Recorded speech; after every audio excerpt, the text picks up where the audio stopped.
Hello. हाय दोस्तों आप thumbnail देखकर समझ ही गए होंगे कि आज हम जो है सीटेट की जो पिछले वर्ष के पूछे गए क्वेश्चन हैं उसकी क्लास कराने वाले हैं। जो पेपर 21/12/2021 को हुआ था उसके सीडीपी के क्वेश्चन हम सॉल्व करा रहे हैं। इससे पिछले 2 वीडियो में हमने क्वेश्चन को हल कराया है। आप हमारे चैनल पर जाकर वीडियो देख सकते हैं। हमने हर वीडियो में 10-10 क्वेश्चन लिए हैं और आज का हमारा ये पेपर का तीसरा वीडियो है। तो आप समझ ही गए होंगे कि हम इस पेपर को किस तरीके से सॉल्व कर रहे हैं। आपको सबसे पहले ये पेपर सॉल्व करने में फ़ायदा ये होगा कि आपको पेपर किस तरीके का आता है, पेपर पैटर्न कैसा है, सीबीएसई ले या एनटीबीए ले पेपर किस तरीके से पूछता है और हमें किस तरीके से सॉल्व करना है। इसलिए दोस्तों हमारी क्लासेस देखना आप बिल्कुल भी ना भूलिए। दोस्तों चलिए वक्त को बर्बाद ना करते हुए हम जो है अपने पहले प्रश्न की ओर चलते हैं। और हाँ दोस्तों, ये हमारा चैनल है सीटेट इन्फॉर्मेशन विद नवाब। इसे लाइक कीजिए, सब्सक्राइब कीजिए और शेयर कीजिए ताकि आपको आने वाली वीडियो आप तक प्राप्त हो। चलिए देखते हैं आज का फर्स्ट क्वेश्चन। इनमें से कौन सा अध्यापक द्वारा पाठ का उदाहरण नहीं है? इनमें से कौन सा अध्यापक द्वारा पाठ का उदाहरण नहीं है?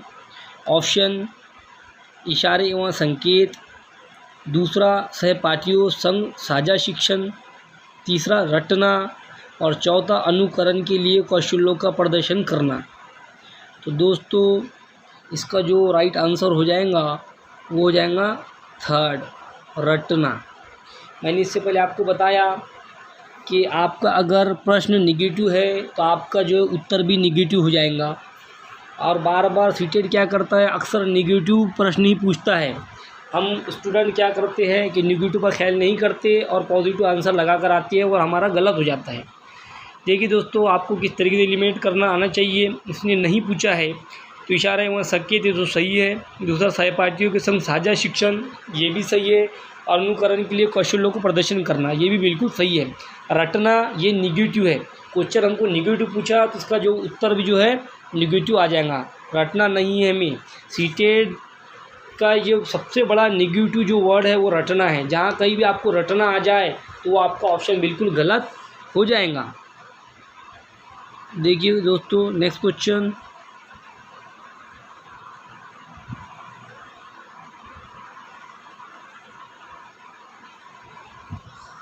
हाँ, रश्मि अपनी कक्षा में विद्यार्थियों के सीखने की क्षमता को ध्यान में रखकर विभिन्न प्रकार के कार्यकलापों का उपयोग करती है और सहपाठियों द्वारा अधिगम को बढ़ावा देने के लिए समूह भी बनाती है।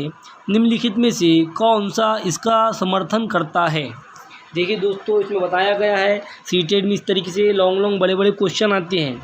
रश्मि जो है अपनी कक्षा में, यानी कि रश्मि क्या है, ये टीचर है, ये जो है विद्यार्थियों के सीखने की क्षमता को ध्यान में रखकर, यानी कि कौन सा विद्यार्थी कितना सीख सकता है उनकी जो क्षमता ताकत को ध्यान में रखकर और विभिन्न प्रकार के क्रियाकलापों को उपयोग करती है, यानी कि अलग अलग जो है क्रियाकलाप कराती है और सहपाठियों द्वारा अधिगम को बढ़ावा देने के लिए समूह भी बनाती है। निम्नलिखित में से कौन सा इसका समर्थन करता है? तो और ऑप्शन दिए गए हैं, हमें इसमें से छांटना है कि ये जो कैसा करा रही है एक शिक्षिका, उसके जो है राइट ऑप्शन कौन सा हो जाएगा। पहला लॉरेंस कोहलबर्ग का नैतिक विकास का सिद्धांत, दूसरा लेव वायगोत्स्की की सामाजिक संस्कृति सिद्धांत, तीसरा सिगमंड फ्राइड का मनोवैज्ञानिक सिद्धांत, चौथा BF स्किनर का व्यवहारवादी सिद्धांत। तो दोस्तों इसका जो राइट आंसर हो जाएगा वो हो जाएगा लेव वायगोत्स्की का समाज संस्कृति सिद्धांत। देखिए दोस्तों क्यों, इसका कारण है, मैंने आपको क्या बताया, हमें क्वेश्चन जो ऑप्शन जो है एलिमिनेट करना आना चाहिए। लॉरेंस कोहलबर्ग का नैतिक विकास सिद्धांत क्यों नहीं हो सकता? क्योंकि दोस्तों लॉरेंस कोहलबर्ग का जो सिद्धांत है वो कौन सा है? नैतिक विकास का सिद्धांत है।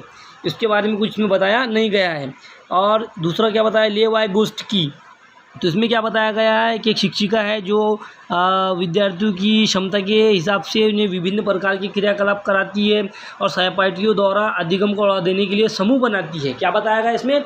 समूह बनाती है। समूह के जो मीनिंग होती है वो ग्रुप की होती है, और ग्रुप जो है ना, ग्रुप एक्टिविटी जो है लेव वाइगोत्स्की को बहुत जो है इसे मानती थी। उनका कहना क्या था कि समाज से हटकर जो है विद्यार्थी का, बच्चे का डेवलप विकास हो ही नहीं सकता।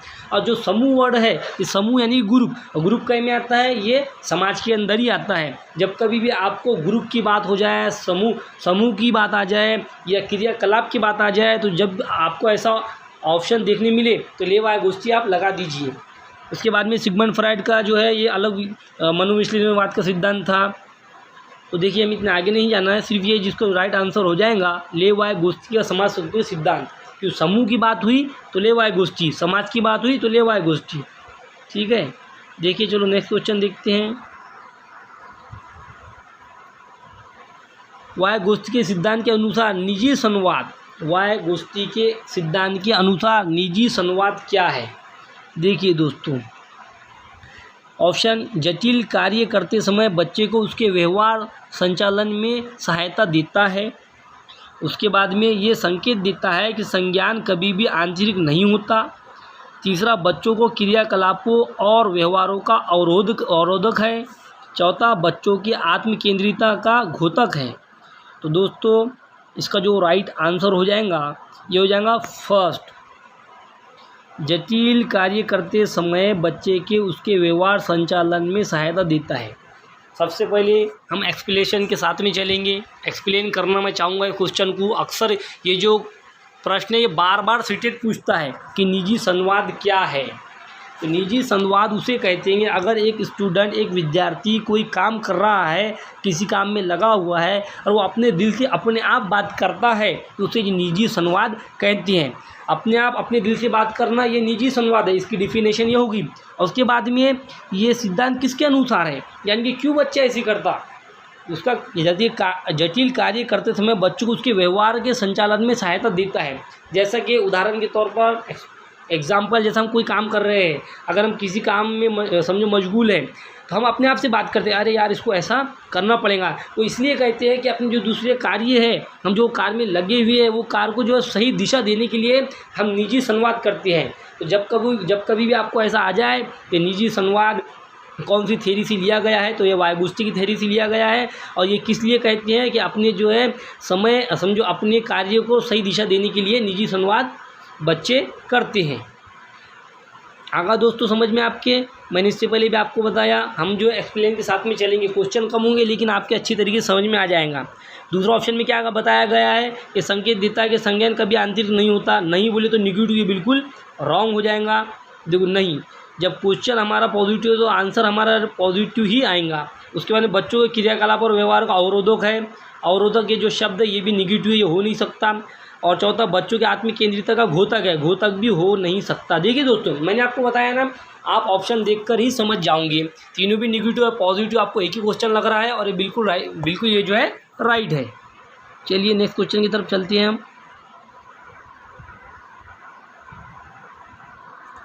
एक संरचनावादी कक्षा में अध्यापक और छात्रों की भूमिका क्या होती है? अध्यापक और छात्रों की क्या भूमिका होती है?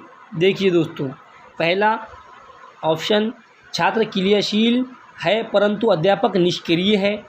दूसरा, अध्यापक और छात्र दोनों क्रियाशील है। तीसरा, अध्यापक क्रियाशील है परंतु छात्र निष्क्रिय है। चौथा, कक्षा में शिक्षक व विद्यार्थी दोनों निष्क्रिय होते हैं। देखिए दोस्तों मैंने आपको बताया, तो ऑप्शन देख के हम समझ सकते हैं। सबसे पहले हम देखेंगे, इसमें बताया गया संरचनावादी जो है अध्यापक और छात्रों की भूमिका कैसी होनी चाहिए क्लासरूम के अंदर। इसमें क्या बताया गया, छात्र क्रियाशील है परंतु अध्यापक निष्क्रिय है। अगर छात्र क्रियाशील रहेंगे, एक्टिव रहेंगे, अध्यापक निष्क्रिय रहेंगे तो हमारा जो तालमेल बैठेगा क्या, नहीं बैठेगा। निष्क्रिय जो वर्ड है ना, निगेटिव है, ये बिल्कुल रॉन्ग हो जाएगा ऑप्शन। उसके बाद अध्यापक और छात्र दोनों क्रियाशील है। देखिए दोस्तों ये कुछ हद तक सही हो सकता है, मतलब ये सही है। देखिए दोस्तों ये राइट है, अध्यापक और छात्र दोनों भी क्रियाशील है।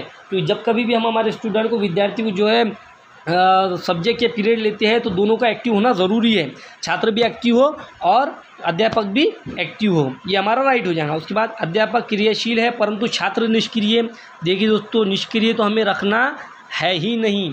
अध्यापक क्रियाशील करके क्या करते हैं दोस्तों, क्योंकि अगर हमारा छात्र ही निष्क्रिय है तो कोई फ़ायदे की बात है कि वो समझ में आएगा क्या, बिल्कुल भी समझ में नहीं आएगा। चौथा, कक्षा में शिक्षक और विद्यार्थी दोनों निष्क्रिय है, ये तो बहुत ही गलत बात होगी। कक्षा में अध्यापक और विद्यार्थी दोनों अगर निष्क्रिय है तो हमारा जो है शिक्षण का कोई महत्व नहीं रह जाएगा, ये बिल्कुल गलत हो जाएगा।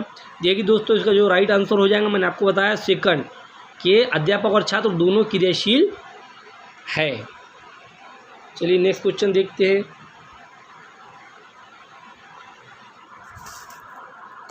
रीना कक्षा में दी गई किसी भी समय को सुलझाने के लिए अलग अलग तरीकों से अलग अलग तरकीबों के बारे में सोचती है।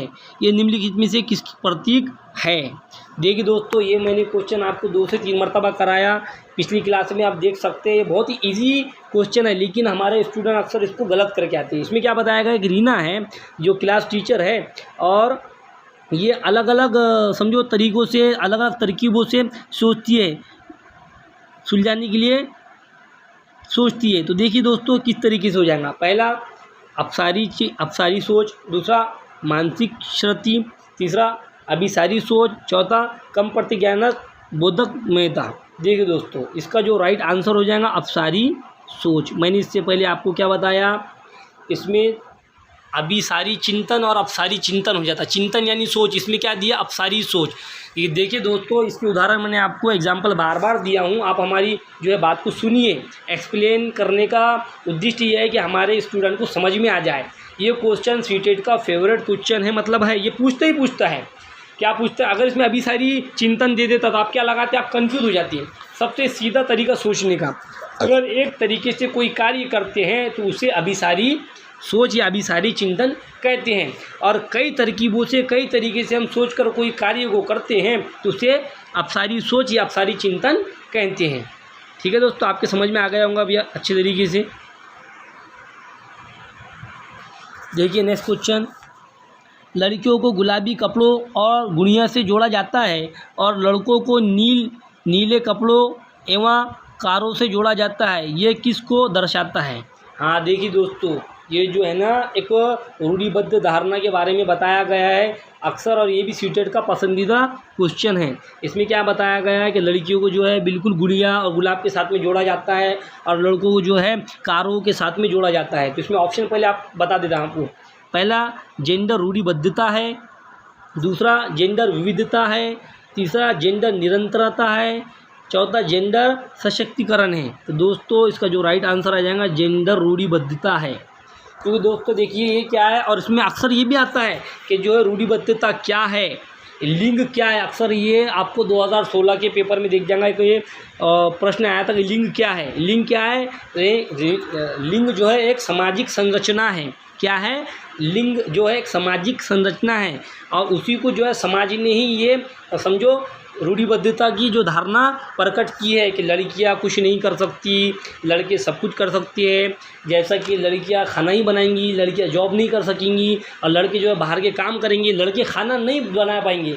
ये हमारा जो समाज की संरचना है। जब कभी भी आपको ऐसा आ जाता है कि जो है लड़कियों को चूड़ियों के साथ में, गुलाबी रंगों के साथ में जोड़ा जाएगा और लड़कों को जो है कुश्तियों के साथ में जोड़ा जाएगा, दोस्तों ये सारी चीज़ें क्या है, ये सामाजिक संरचना है, और उसे जो है स्पष्ट जो है सीटेड जेंडर रूढ़िबद्धता कहलाता है।